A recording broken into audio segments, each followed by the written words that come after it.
వాధిపతియు ఆయనే, జీవిత కాలమెల్ల స్తుతించెదను. ఆయనే నా సంగీతము.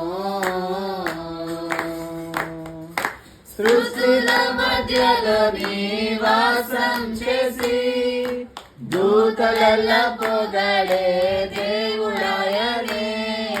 స్తుతుల మధ్యలో నివాసం చేసి దూతలెల్ల పొగడే దేవుడాయనే. వేడుచుండు భక్తుల స్వరము విని, వేడుచుండు భక్తుల స్వరము విని, దిక్కులేని పిల్లలకు దేవుడాయనే. దిక్కులేని పిల్లలకు దేవుడాయనే. ఆయనే నా సంగీతము.